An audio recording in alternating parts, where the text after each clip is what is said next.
প্রতিবার ইউনিয়ন কৃষক দল কর্তৃক আয়োজিত কৃষক সমাবেশে সম্মানিত সভাপতি প্রধান অতিথি হিসেবে উপস্থিত আছেন ধামরাইয়ের গণমানুষের নেতা সাবেক 3 বার উপজেলা চেয়ারম্যান ধামরাই উপজেলা বিএনপির সম্মানিত সভাপতি বিএনপির জাতীয় নির্বাহী কমিটির অন্যতম সদস্য জনাব আলহাজ মোহাম্মদ তমিজউদ্দিন সাহেব। আরো উপস্থিত আছেন ধামরাই উপজেলা বিএনপির সাধারণ সম্পাদক ঢাকা জেলা বিএনপির সিনিয়র যুগ্ম সাধারণ সম্পাদক আলহাজ জনাব মোহাম্মদ শামসুল ইসলাম সাহেব।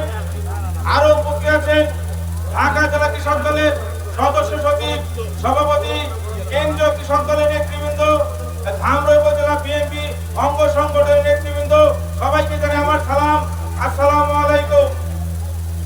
সংগ্রামী সাথী ও বন্ধুগণ, বিএনপির ভারপ্রাপ্ত চেয়ারম্যান জনাব তারেক রহমান 31 দফা দিয়েছে।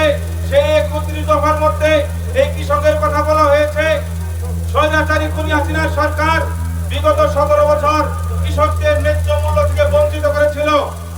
বিএনপির ভারপ্রাপ্ত চেয়ারম্যান জনাব তারেক রহমান বলেছে, আগামীতে আপনাদের ভোটে যদি বিএনপি ক্ষমতায় আসতে পারে তাহলে কৃষকদের স্বল্প মূল্যে সার, বীজ, কীটনাশক দেওয়া হবে এবং তাদের শস্যের পর্যাপ্ত মূল্য দেওয়া হবে।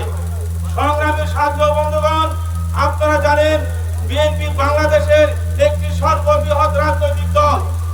আমাদের মাঝে রাজনৈতিক প্রতিযোগিতা থাকতে পারে, মতপার্থক্য থাকতে পারে, দল আমাদের একটাই, সেটা হলো বিএনপি। নেতা আমাদের একজন, সেটা তারেক রহমান। নেত্রী আমাদের একজন, বেগম খালেদা জিয়া। কিন্তু আমাদের সকলের উদ্দেশ্য, লক্ষ্য এক, অভিন্ন। সংগ্রামী সাথী ও বন্ধুগণ, আমি বলতে চাই বিগত 17টি বছর বাংলাদেশের লক্ষ লক্ষ নেতাকর্মীর নামে মিথ্যা মামলা দেওয়া হয়েছে। হাজার হাজার নেতাকর্মীকে মিথ্যা মামলা দিয়ে কারাগারে বন্দী করে রাখা হয়েছিল। সংগ্রামী সাথী ও বন্ধুগণ, বাংলাদেশের শত শত নেতাকর্মীকে এই হায়না পুলিশ নির্বিচারে গুলি করে হত্যা করেছিল। সংগ্রামী সাথী ও বন্ধুগণ, আমি বলতে চাই এই 17 বছর যারা আন্দোলন সংগ্রামের মাঠে ছিল তারাই আগামীতে বিএনপি নেতৃত্ব দেবে, এতে কোনো কাউকে ছাড় দেওয়া হবে না।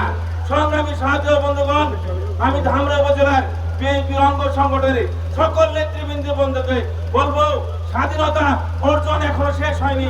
সেদিন আমাদের স্বাধীনতা সফলতা লাভ করবে বাংলাদেশে একটি অবাধ নিরপেক্ষ নির্বাচনের মাধ্যমে জনাব তারেক রহমানকে আমরা প্রধানমন্ত্রী করে বাংলাদেশে আনতে পারবো।